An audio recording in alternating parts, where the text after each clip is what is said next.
Vasco da Gama nasceu por volta de 1468 em Sines, numa família de navegadores e exploradores. Ele foi educado na tradição marítima, pelo que se tornou um experiente marinheiro. Em 1497, sob o comando do rei Dom Manuel I, Vasco da Gama liderou a primeira expedição portuguesa em busca de uma rota marítima para as Índias, contornando o continente africano. A jornada foi perigosa e cheia de desafios, incluindo tempestades e confrontos com povos locais.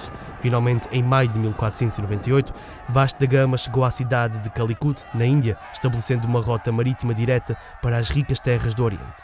A segunda viagem de Vasco da Gama à Índia ocorreu em fevereiro de 1502, como comandante de uma frota maior e com o objetivo de estabelecer relações comerciais mais sólidas com os indianos. O principal inimigo aqui eram os mares, os ventos, as marés, os baixios, o desconhecido daquilo que os mares lhe reservavam e principalmente as pessoas, os povos que eles iam encontrar e confrontar também.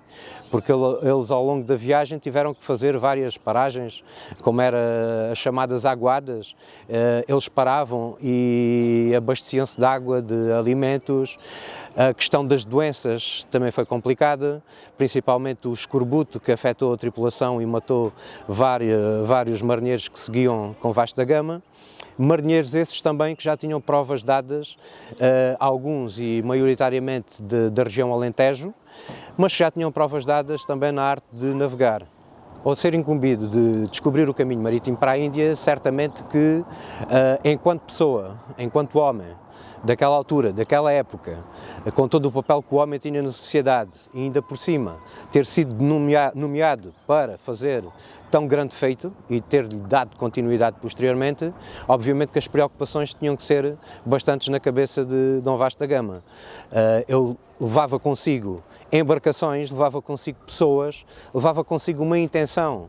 Não era uma intenção qualquer, era a intenção do rei Dom Manuel, que já vinha do infante Dom Henrique, que já vinha também de Dom João II, já era um propósito que durou e que já levava 60 anos a ter sido concretizado e que Vasco da Gama veio a concretizar e portanto, todas as barreiras, dificuldades, o mar, as embarcações, aquilo que ele iria encontrar, tudo isso certamente causou preocupações. Portanto, ele era aquela pessoa que tinha que resolver todas as situações que surgissem, quer em mar, quer em terra. E sabemos que houve alguns atropelos, quer em mar, quer mesmo quando ele foi feito prisioneiro, quer mesmo quando se lesionou num pé ou perna, e portanto só ele e à distância que estava do reino poderia resolver todas essas situações. Em novembro de 1503, Vasco da Gama regressa a Portugal com uma carga avultada de especiarias. Em 4 de novembro de 1519, foi nomeado primeiro conde da Vidigueira pelo rei Dom Manuel I, oferecendo a vila da Vidigueira e Vila de Frades a Vasco da Gama, aos seus herdeiros e sucessores, bem como todos os rendimentos e privilégios relacionados, sendo o primeiro conde português sem sangue real. Iniciou-se assim um contencioso que durou alguns anos e que só por volta de 1519 começou a conhecer uma solução alternativa, e a alternativa encontrada, enfim, por mútuo acordo entre Vasco da Gama e o rei Dom Manuel, foi o recebimento de uma importante verba que lhe permitiu a Vasco da Gama adquirir as vilas da Vidigueira e Vila de Frades. Motivações à partida não existiam. A Vidigueira e Vila de Frades surgem como uma espécie de plano B para Vasco da Gama. E motivações, tal como já foi referido, não existiam, dado que a pretensão maior de Vasco da Gama teria sido a Vila de Sines. O pai do Vasco da Gama, Estevão da Gama, era de facto o alcaide de Sines e aquilo que o Vasco da Gama ambicionava era seguir as pisadas do pai e tornar-se também conde de Sines. Gorada essa possibilidade, por dificuldades várias, Vidigueira surge neste contexto como uma nova alternativa. alternativa que Vasco da Gama soube aproveitar e, de facto, instalou-se aqui sem nunca se desprender de uma ligação ao rei Dom Manuel, que continuou, como tive já a ocasião de mencionar, a utilizar os seus serviços para, inclusive, para o mandar à Índia, já com a posição de vice-rei, uma terceira vez. Em 1524, Vasco da Gama foi nomeado vice-rei da Índia Portuguesa, cargo que ocupou durante 3 meses, até à sua morte, ainda em 1524, em Cochin, na Índia. 14 anos depois, o seu corpo é embarcado para o reino, com direito a honras e cortejo fúnebre, e acabou por repousar na igreja do convento de Nossa Senhora das Relíquias, conhecido por Quinto do Carmo, situado próximo de Vidigueira, até 1880. Como testemunho da transladação das ossadas, em frente à estátua do navegador na Vidigueira, existe a antiga escola primária Vasco da Gama, cuja construção serviu de moeda de troca para obter permissão para efetuar a transladação à época, onde se encontra instalado atualmente o Museu Municipal de Vidigueira. Desde então, permanece no Mosteiro dos Jerónimos, em Lisboa, ao lado do poeta Luís de Camões. Meados do século XIX, já a finais do século XIX, os túmulos são executados em 1894 e são originalmente colocados na Capela Sul, junto ao túmulo de Dom Sebastião, e mais tarde, já nos anos 40 do século XX,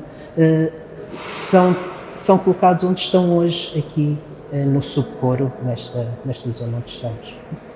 Pelo valor artístico dos túmulos, pelo valor histórico e também porque são uma das principais atrações aqui da Igreja do Mosteiro. Temos milhares de visitantes todos os dias e estes túmulos são uma grande atração. Principalmente o túmulo Vasco da Gama é muito procurado pelos turistas asiáticos. São neomanuelinos. O neomanuelino é uma reinvenção do manuelino. O manuelino, o que chamamos manuelino, realmente é uma invenção do século XIX e refere-se ao que foi o gótico tardio em Portugal e foi associado, lá está, à época dos descobrimentos, associaram-no ao período áureo da história de Portugal. Por isso mesmo temos aqui uma caravela e o manuelino está também relacionado com o rei Dom Manuel e vamos encontrar sempre os símbolos régios do rei Dom Manuel.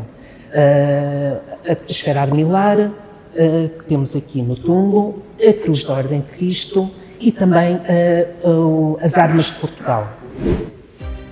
Enquanto vice-rei, trabalhou para consolidar o domínio português na região, estabeleceu feitorias e fortificações e instituiu um monopólio no comércio de especiarias. A contribuição de Vasco da Gama para a história da exploração marítima e para a expansão do Império Português foi significativa. A rota marítima para as Índias abriu novos horizontes para o comércio europeu e fortaleceu a influência de Portugal no cenário mundial. Ele é lembrado como um dos grandes navegadores da era dos descobrimentos e a sua jornada é um marco na história da exploração oceânica. Foi um jovem que nasceu em Sines, quando o pai era alcaide-mor de Sines pela Ordem de Santiago e desde cedo começou a embarcar com os outros cavaleiros de Santiago para combater as invasões muçulmanas que pilhavam toda a costa e notabilizou-se nesse trabalho de combate aos muçulmanos. Aí. Depois foi crescendo e aos 24 anos foi escolhido por Dom João II para fazer a travessia ao Índico, coisa que o Bartolomeu Dias falhou por insurreição da sua tropa, não é? Que quis voltar para trás porque tiveram medo. Atravessaram o cabo, mas depois tiveram medo e obrigaram-no a voltar para trás.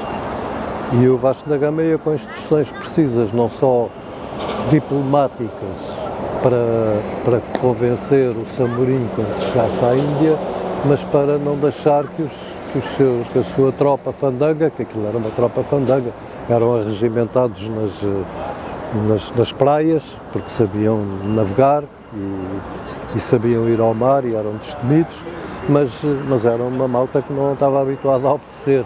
E ele tinha que ter um pulso de ferro para não haver subversões a bordo.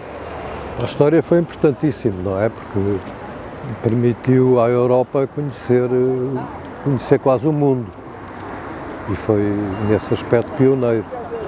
Portanto, foi realmente importantíssimo.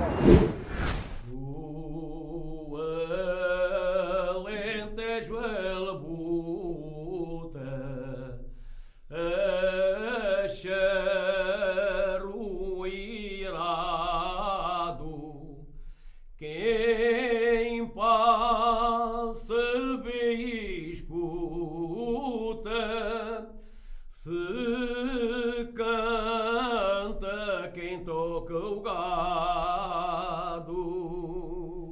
Foi conde da vidigueira. Oh!